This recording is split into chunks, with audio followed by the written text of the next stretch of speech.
Dear listener, ClockTower is intended for mature audiences and might be inappropriate or possibly triggering to some.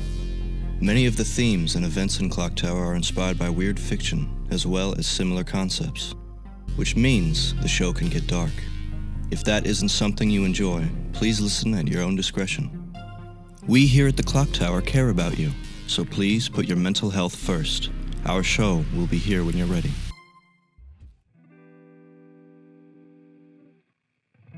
Welcome to Season 2 of ClockTower, a D&D 5e experience. To all our old and new listeners, we're excited to have you here with us. ClockTower is a D&D campaign turned audio drama, played with a custom class and a few house rules that we as a group collectively enjoy. If you find yourself getting a little lost, there's always older episodes to guide you back to the path. With all that said, I hope you enjoyed this episode, and welcome to the ClockTower.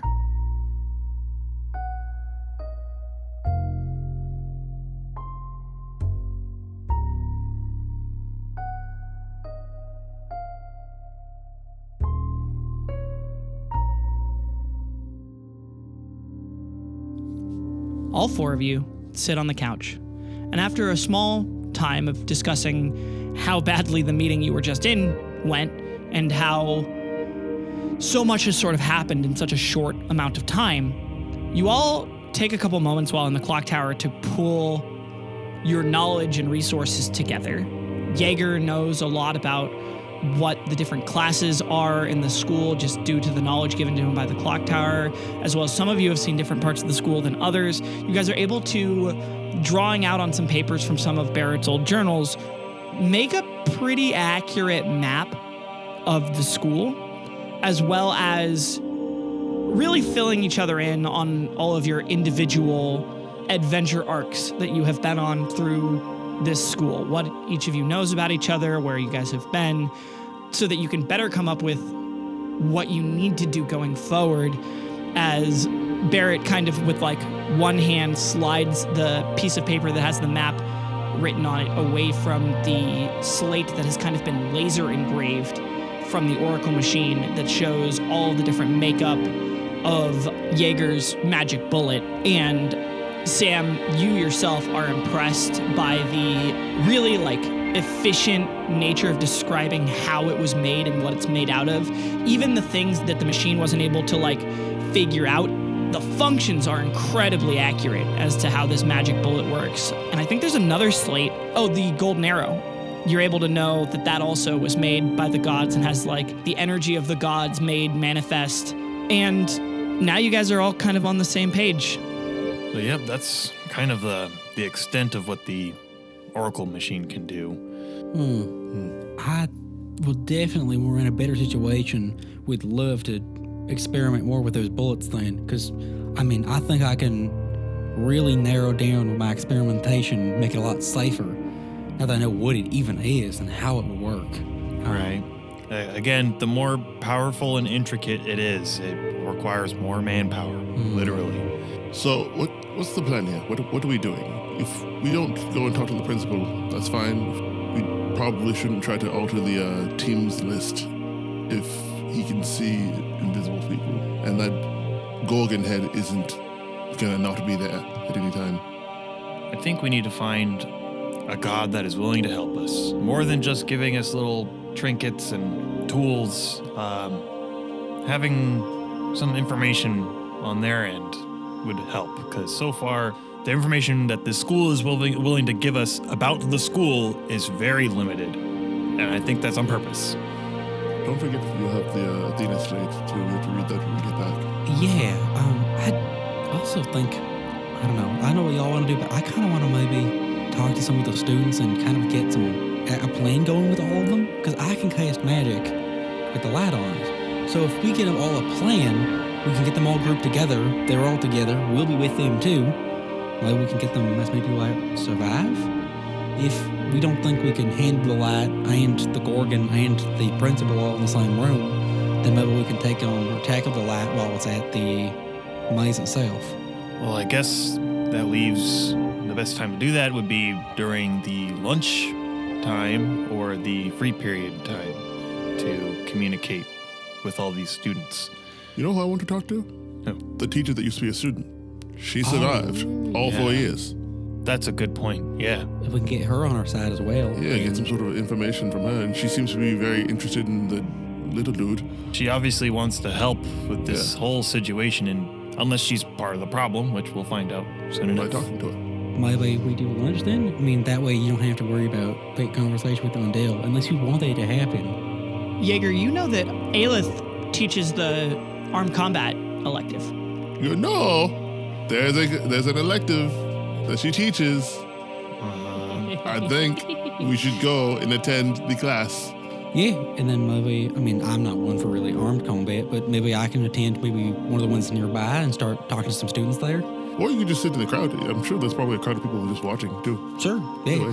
People who are focused on, survival versus just acceptance. My thought here is, if anything, we need to make sure that we know the fire is here in the school. We just don't know where they can take it randomly, and we have to be careful because we know that the principal is looking for us now. Right. Well, So stay together, generally, with at least in pairs. And Sam, I'd really love you to check out that Oracle machine. I know it's very fun to, figure things out, but it would also be really helpful to have something at least like that here in the tower. If we could ever replicate that in any way, because we have the resources, the means, it would just... And we have a kind of a battery source with those bullets now. Power source, yeah. Right. I'll give that a look. Yeah, and kind of mulling it over, I'm still not quite too sure if what I said needed to be said to Undell. So, I don't know. You might need to help just patch over what I've already said and... I'll talk to him. Maybe talk to him. Maybe just you. Maybe not Chloe.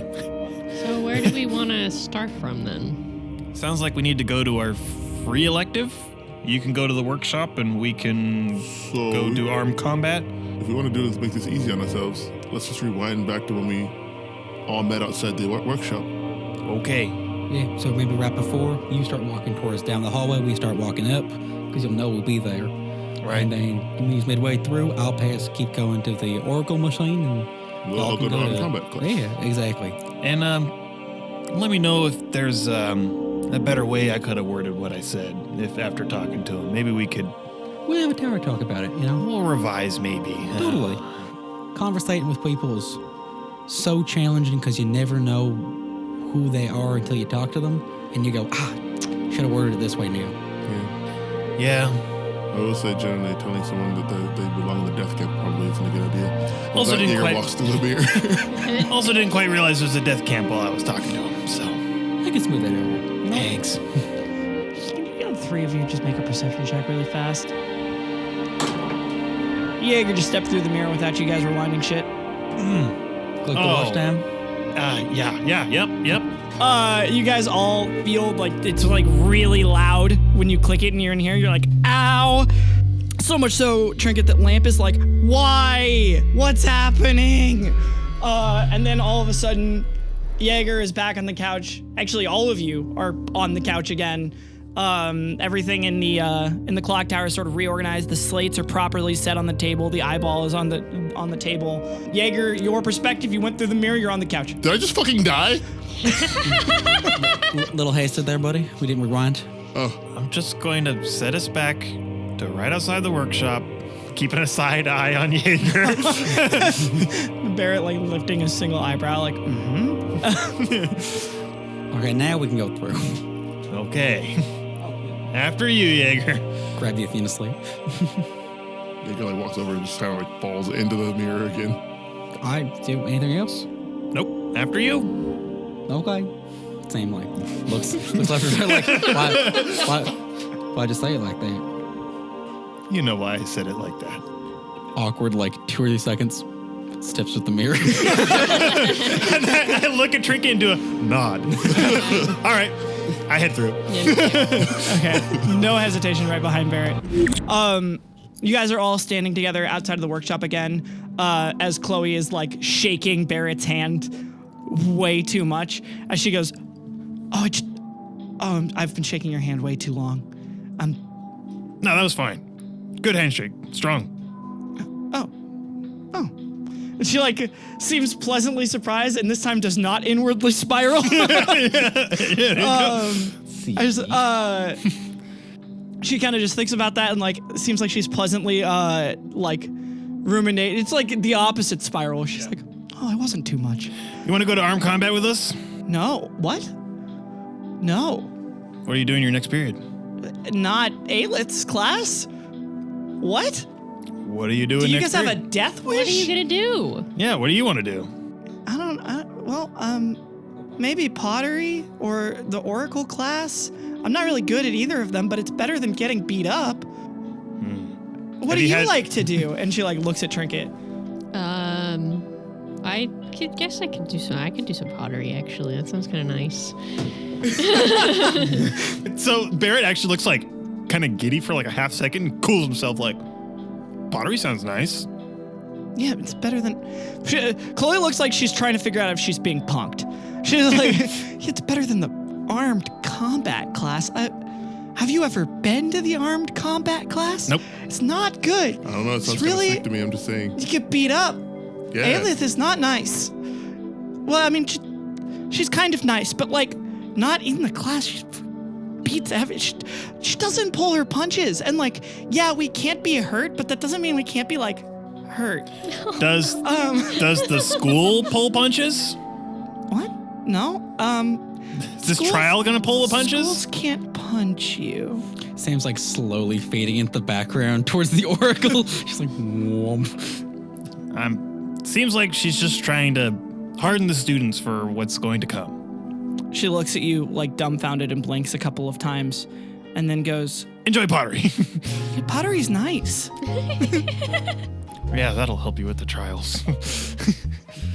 As I start walking down the hallway, kind of like lag a little bit because I don't quite know where I'm going. I kind of know where I'm going. Isn't Jaeger also That's going why to I'm armed combat? lagging. That's why I'm Yeah, lagging. Jaeger's already started walking. Okay, great. We're walking. So you go to catch up with Jaeger. Sam slips inside the workshop room, and Chloe looks at Trinket and goes, you want me to take you to pottery? Yeah, She like holds her hand out to you. I take it and I hold on for dear life. You're just... Barrett and Jaeger, you guys have to like grab onto your togas for a second. They fly by, and you're just like, damn. By the time you're getting to the like sort of Coliseum arena in the middle of the school, you hear the bell that rings, and there are 3 people in this class. It is you, Jaeger, and the Child of Eris, Cleon, all in Aelith's class. And you guys see Aelith doesn't have a medallion of like one of the known gods.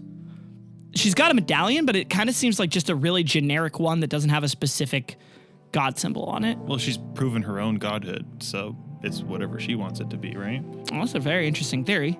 Hmm. Anyway, she looks at you and Barrett and is kind of like, I have never seen either of you in this school, let alone my class. Please, introduce yourself. Yeah, Jaeger, son of Apollo. More of a shooter than a fighter, but you know, it's always good to know what you're doing. So, I'm here. Barrett, son of Ares. You're a son of Ares, and I've never seen you in this class before. I thought I had beaten the arrogance out of every son of Ares already. That's interesting. And the 2 of you don't have any other pursuits that you would like to embark on? You don't have a sort of wistful taste of the musical arts or learning how to divine via oracle or... Jaeger slowly plucks a grape off his hat and pops it in his mouth. Oh, I'm sorry. Am I boring you? No. Are you too hungry for my class? No, I'm listening. We just had lunch. All right. Well, I have spent many days one-on-one tutoring my lovely protege, the Child of Eris here. And today, we are planning on doing a test run of the maze. So, you've signed up on a very difficult day, but I have every faith that you probably won't die. It happens. Let's go. Great. In this example, I'll be the Minotaur. and you see her like lift up a bag, and she puts on like gauntlets that just have like metal studs all over them. And she kind of like clacks them together, and you like see the metal bend a little bit. And then she points over to a small sort of area where the sand looks kind of different. And she goes, "Please stand within the ring." And then she like starts walking over to an archway. Do you provide weapons for us, or do we have to find our own, or do we fight without them? The like androgynous child of Eris next to you goes, "We don't get weapons in the finals. Okay. Not any that we don't find ourselves." Jaeger begins walking over. Did you see a rock on the floor anywhere? We're in a Coliseum. I assume that there's some sort of like It's just a lot of sand. rubble. Okay, cool. Picks up some sand in his hand and just kind of keeps it. Just stick it in your pocket. Yeah. Okay. As you guys stand on the platform lowers. The sand sort of piling off of it and running off the sides as it lowers down, down, down until it stops, and you guys are kind of in complete darkness with a double door ahead of you. And there is sort of a bent cuirass on the floor, discarded. And the child of Eris in front of you goes over and picks it up and hands it to, like, kind of holds it out to one of you guys and goes, "You're probably going to need this. I would put it on." Okay. It looks like you. I'll put it on. And then the platform starts raising up again. Are you guys going to get off? They've already gotten off of it. Are you getting off of it? Yeah. Okay. As the platform goes up, you guys are sealed away in complete darkness. And then the double doors in front of you open, and this sickening blue light spills over you guys as you see it's on a torch on the wall. Okay. And there's just a stone hallway in front of you as the child of Eris like picks up sort of a jogging run and goes deeper into the hallway. I'll follow right behind. I'll stay with the team. So do you usually run this solo? As you guys descend into the hallway of the Minotaur maze with your pocket watches turned off. Meanwhile, Trinket, you get to a sort of one of the terrace classrooms, and there are many pottery wheels set up, and there's only one open, and Chloe offers for you to use it instead of her because she does pottery all the time. Okay. And she kind of just like sits cross-legged next to you while the class is going on. And like while other people are talking about their creative hobbies, she's just invested. She is listening to this teacher talk about pottery. And today they're talking about how you're basically going to like the rest of the class seems to have been doing this for a while, and they're going to throw a vase, which you've never done anything like this. But Chloe is like kind of weirdly very helpful to trying to get you to like have the basic understanding, but she's too much in the way that she's always talking too fast and too quickly, but she is like genuinely really trying to help you get it. Roll to see how you do.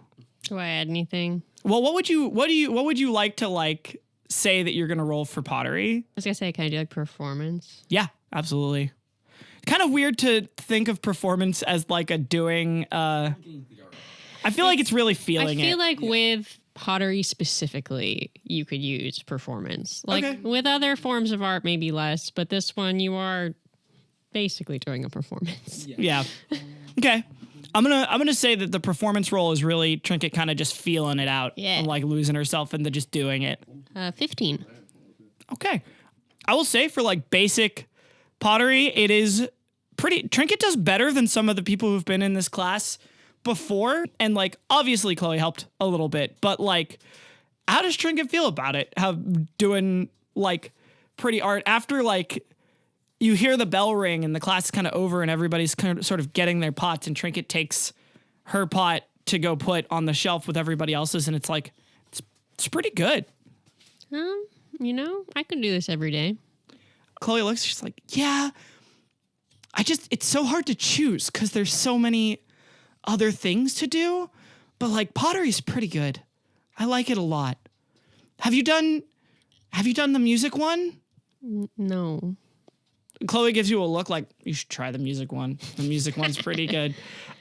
She's like, but I've tried them all. Like, I've been to, because not the combat class. I watched that one, and that was a mistake. Isn't that gonna help you with the finals, though?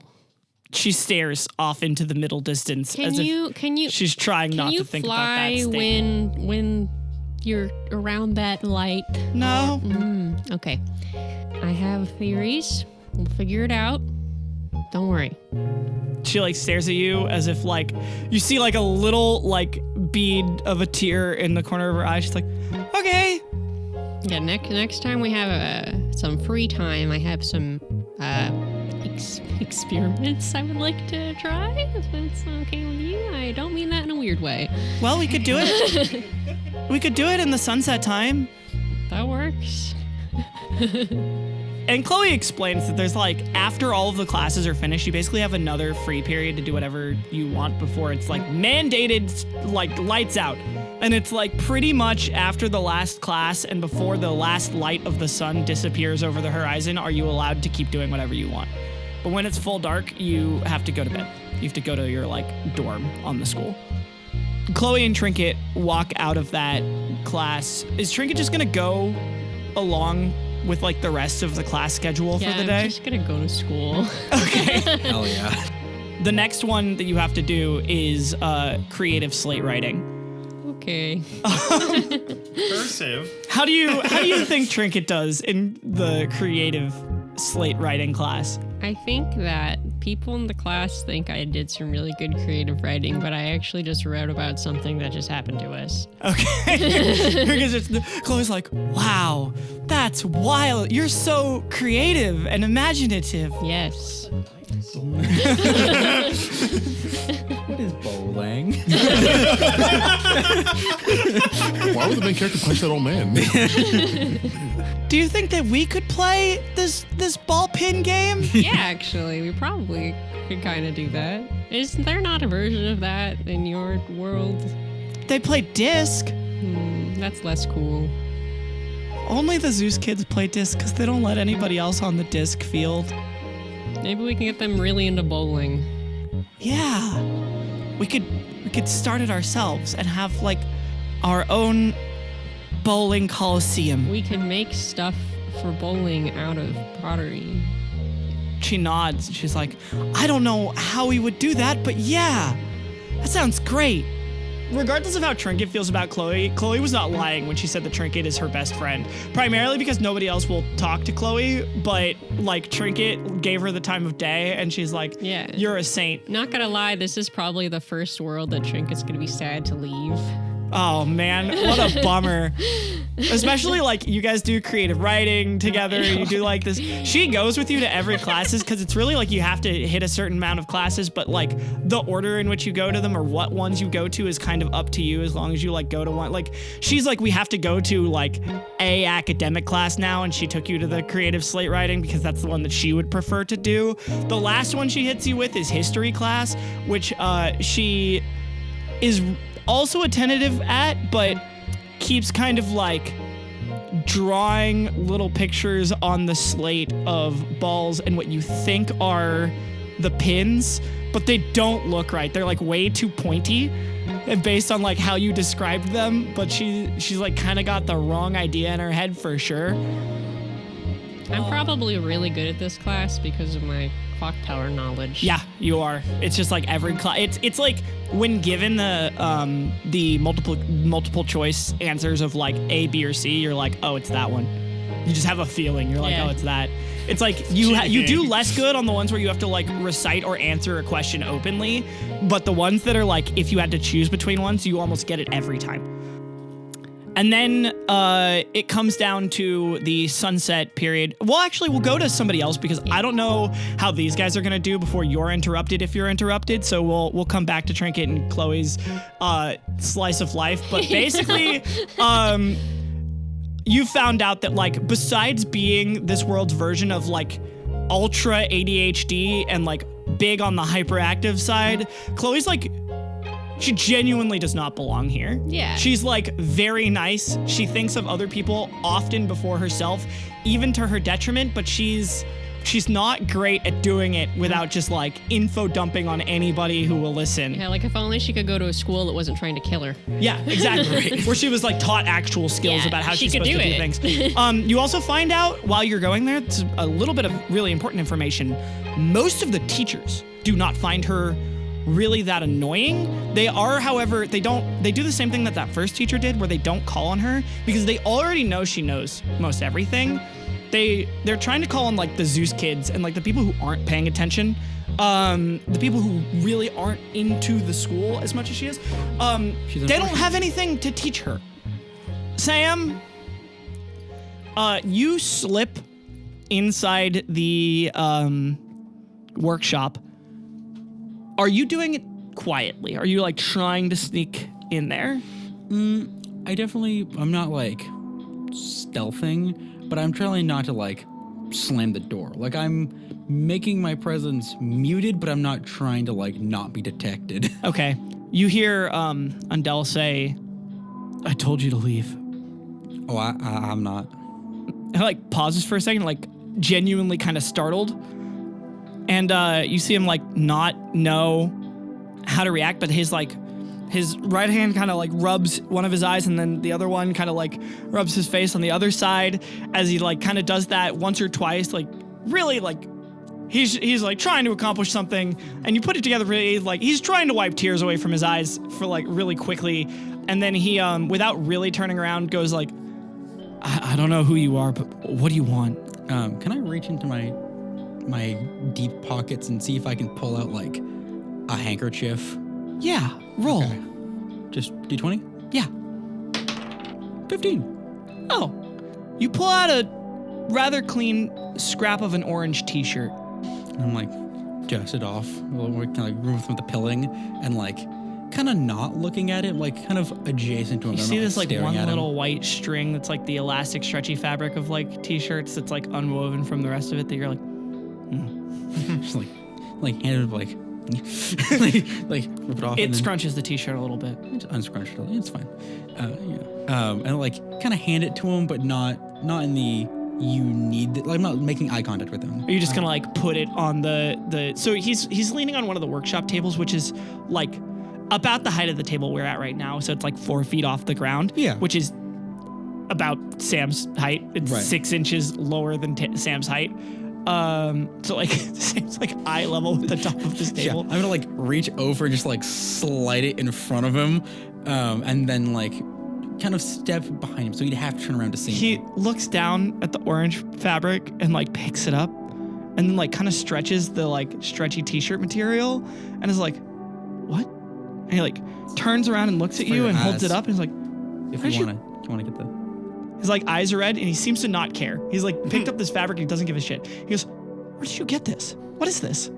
Oh, it's a new kind of Okay, garment. also, who are you? What's Sam, like, while he's rubbing his eyes, just unpins the Athena thing and puts it in the toga.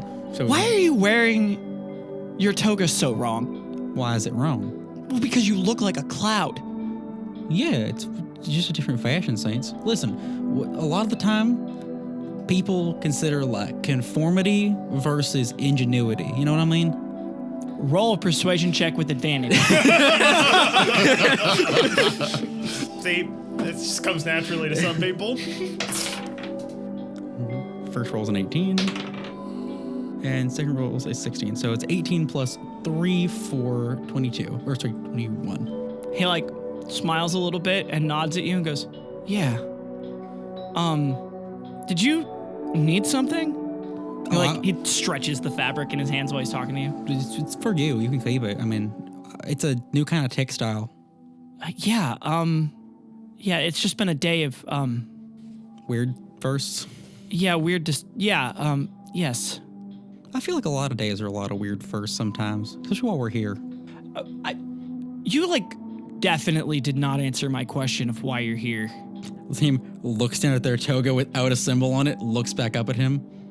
I'm going to use the oracle now. Whoa. He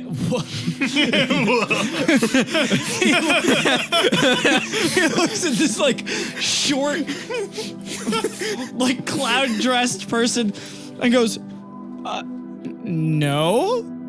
No. Why? Because you're not trained on how to use it. Oh, well, could you help me then? It has been a day, Of okay? really bad firsts and people kind of stepping on your toes. He points at you like you got it in one, but like kind of goes, but you are adding on to the top of that pile of weird. Like you realize how strange you are and are acting right now, right? Like you just came in here dressed like a cloud, said some incredibly relatable things, and then said you were going to use the most complex piece of equipment given by the gods to this Athenaeum, and just expected me to let you use it when I am the one who like maintains all of the machinery gifted to us by the gods. Are you the only one here? I'm the only one who cares. Well, that's important to you. Well, then I'm sorry for just assuming that I could use what you're maintaining and what you care about without asking you. He stares at you like, what is happening? And then goes like his like lip quivers a little bit. He goes, thank you. You're welcome. That's what also, if you need it's really absorbent. He like looks at the oracle, looks at the piece of fabric, looks at the oracle, and then like It won't blow it up. It's not. steps over to it. Sam like. You see him adjust a bunch of things, and as he does so, he kind of explains to you how it works. Oh. He as much as he knows, because he can't oracle the oracle, but he kind of explains how a bunch of the different lenses are able to see through not only the physical material, but the magical makeup of it as well. And then they like separate those two images and determine how they're like bound together and by what means, as well as what those magical properties are, if they're a combination of magical properties, if they do everything. And basically the oracle, after a lot of fine tuning, puts it in, handles this thing no problem, and is like, it's a t-shirt scrap. Like the oracle explains exactly what the t-shirt scrap is made out of, again with making up terms for some of the like what are t-shirts made out of, like nylon? Cotton and polyester. Yeah, So, cotton, polyester, nylon. For the polyester, it doesn't have a word for it, but it like explains what it is. And the cotton, they have it, so it's like, oh, this is cotton, but it's cotton in some weird blend of something else. While he's describing that, I've just reached into my deep pockets, pulled out the notebook that I have and a pencil, and just started like, not in his field of view, but what he's doing is just like writing it all down and like drawing a little diagram. He got an 11. Do you want to roll a stealth check? No. Cool. He sees you writing it down and goes, did you want to look at the oracle diagrams? I really appreciate that. I mean, again, He like looks left and looks right and goes like, well, we haven't had a workshop like official teacher in a minute since the last one, but I do have a key to the workshop library. And he like reaches into the folds of his toga and goes over and unlocks like a little chest. And you just see like several slates in there, just all very neatly organized. And he like reaches down and he like grabs a very specific one and he goes, here, this has everything written down by the last teacher of the workshop, who was taught how to forge by the gods, Hephaestus himself. And he did everything he could to figure out how the oracle works. nice. And like Sam like takes it and like looks at it and goes, huh. Seems like the only thing you'd really need to make your own kind of working diagram or prototype of it is just a external energy source. Well, and the very specific lenses that allow you to see through the physical and magical makeup, as well as the mechanisms and cooling systems for said magical mechanisms that allow the machine to understand, determine, and properly explain how the items work without overheating just due to the raw magical energy. You need like 4 times the magical energy to understand something of a magical property. Right, it's exponential. Yes. Yeah. Oh no, I get you. And when you have too much magical energy being fed into the oracle machine, it's got to go somewhere. it's got to go somewhere, and it needs to be cooled off so the machine doesn't explode. Right. But like you can't. The amount of energy needed in order to overload the oracle machine Would is be unthinkable. Yeah. Something like that doesn't. You'd have to get Zeus's lightning bolt or something like that. He like pauses for a second. It's like, sorry, I'm having deja vu. It happens all the time. Don't worry. it's just one of those things, you know, you're like, I could have sworn I had this conversation, or sometimes you have an idea and it like backpedals to I the don't person. remember if I told. I don't want to. No, it's okay. You know, you've been really helpful to me. Is there anything I can do to help you? What do you need? Well, who are you and why are you actually here since I've answered all of your questions and you still haven't answered mine. You know, you've been incredibly forthright and honest with me, and I really appreciate that. And Sam walks over to the chest to put it back in the chest, and just touches everything in the chest. While buttering him up the whole time. So I'm just like, you feel the like edges of all the slates just like over your fingertips. You just feel incredibly satisfied. Yes. My name's Sam. I'm not from here, and I'm here to solve a situation that is going on in here. Hopefully, by the end of this, there won't be a death trial. Now, I'm going to look at you, Undale, and I'm going to tell you right now. We cool? He is dumbfounded and like processing that information, and he says, "We've been told this is the will of the gods, and so you're going up against the gods?" You've been told it's the will of the gods. Yeah, well, it's not like the gods speak to me. Maybe they can't hear. He like looks at Sam like, what? The gods? Pulls like, out Athena's slate. How dare you? You see the writing on Athena's slate that you couldn't read in the clock tower, and it says, "Dear Sam, I respect that one such as yourself would don the title of my name in your efforts to correct what is going on here. Although reckless, ill-conceived, and haphazard, I find your attempts to correct the atrocities being committed here to be the just and due course of action as dictated by the natural law of all lands. And although not everyone shares my opinion, I will lend what aid I can through whatever means possible without interfering directly." I'm gonna hold that up to Undell. Undell goes, "You have a blank slate?" Oh, you can't read it. You won't put this in the Oracle? This is from Athena. You have a slate.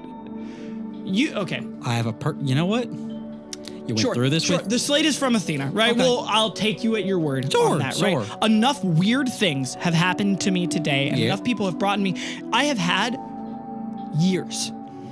I have survived 2 finals, and I have never had anything incredibly interesting brought to me. And today I have already scanned 2 items, one directly from the gods that guy should not have had, and the other one not even of this world, and now this weird scrap of t-shirt fabric, and you say that you have a slate from Athena. Today, you are with those guys.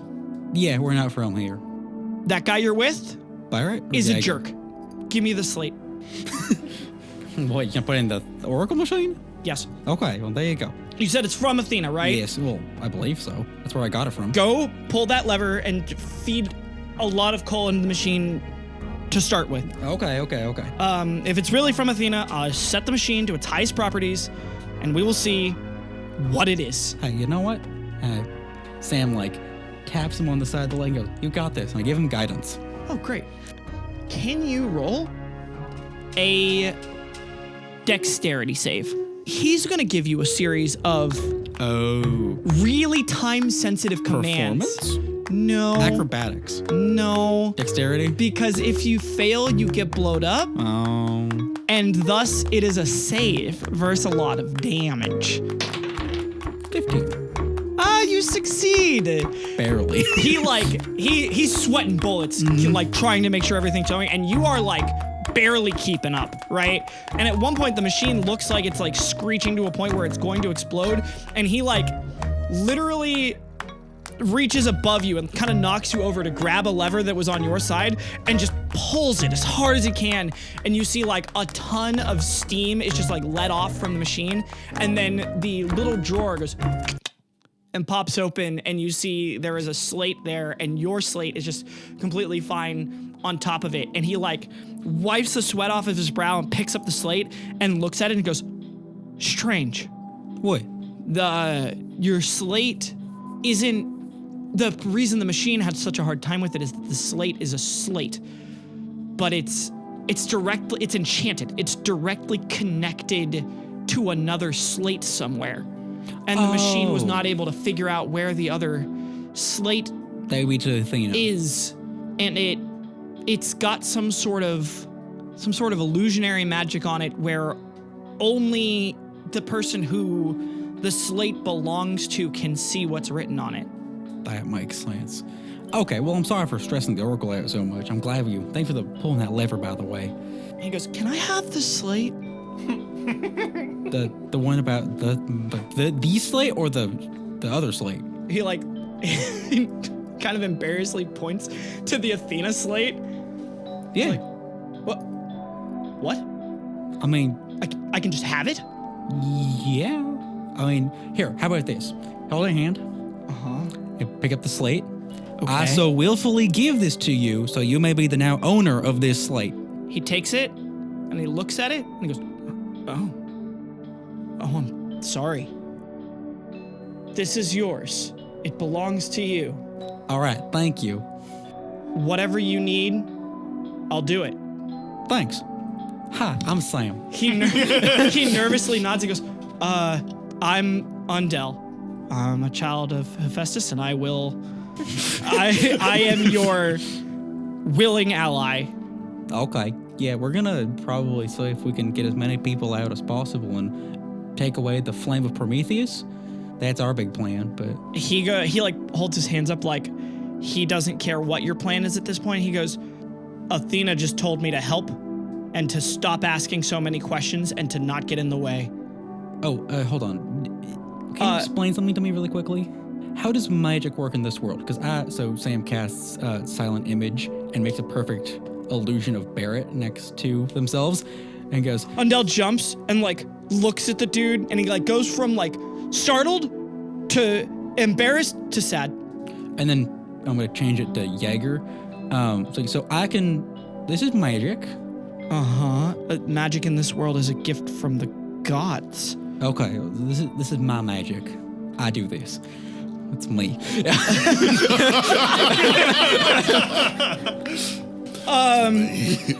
Cal, roll a wisdom save. 13. Your pocket watch skips a tick. Okay, so as in I am casting my will, but yes, this is given to me by something. Look down. Okay, yeah, sure.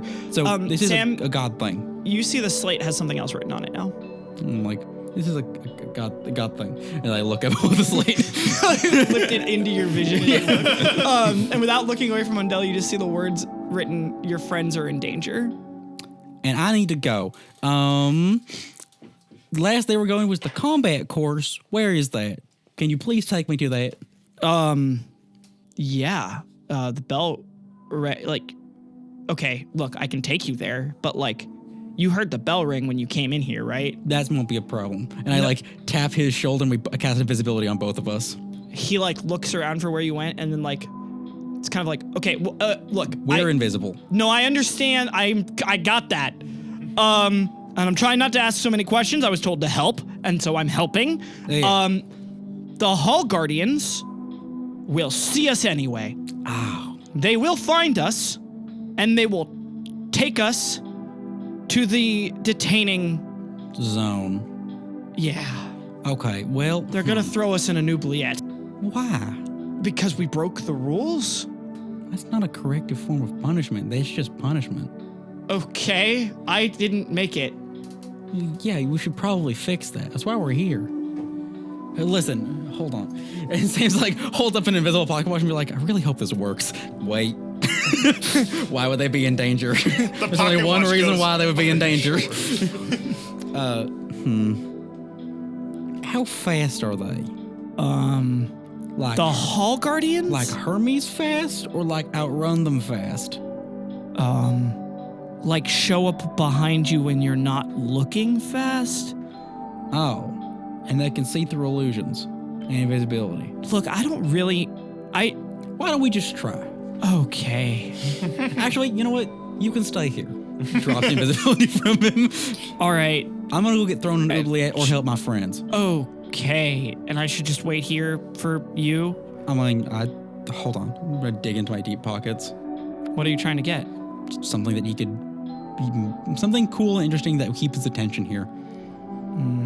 You pull out a plastic bobblehead, but the head has been ripped off. So it's just like a body with a spring. Just like toss it to him. He catches it like, what? You can oracle that, and that spring, by the way, might really open your eyes to how you should move forward in some projects. I know what springs are. Why don't you use them? The springs in the oracle machine. They're a gift from the gods. Why haven't we have a spring-loaded bow? Because they're a gift from the gods. You don't just misuse... You can make springs. It's just metal. But Hephaestus came up with the idea. And we're not just allowed to use his ideas without him telling us. You know what? I'm not allowed to question you. I'm going to oracle the thing. You know what? Why don't you make a spring? Figure out how to use a spring. Why don't you make a spring? I'm going to make a spring. I guess I'll make a spring. Maybe. You know what? I believe in you. And you shouldn't conform. You should innovate. This is the weirdest day of my life. Okay, I'm going to go now. You can't hear me, but him like opens the door. All right. Take care. We'll probably be back, but it's nice knowing you, man. Yeah. It's nice knowing you as well. Yeah. You close the door, you go, and you turn around, and there is a shadowy figure right in front of you. What are you doing? Could I please go to the combat class?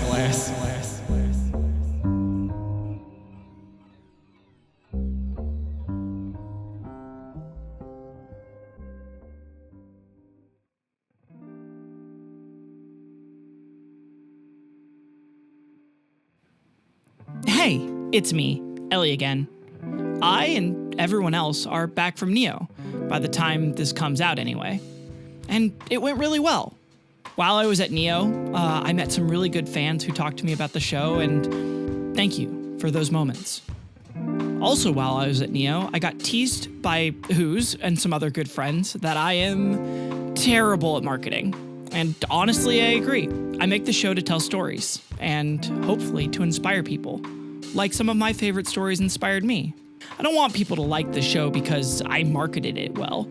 I want them to like it because they like the story, or our cast, or the moments, or because our show helped them through a bad time. So, for all of you listening to this, I'd like to employ the best marketing strategy that exists in the entire world: word of mouth. If you're listening to this show, if you're caught up, if you're one of the many fans who have talked to me about how much you love the show, then the Clock Tower is sending you through the mirror with a mission to tell other people, to get other people listening to the show. Because while I could tell them, and I try to, you will always have much better reasons than I could ever think of for telling people why to love the show.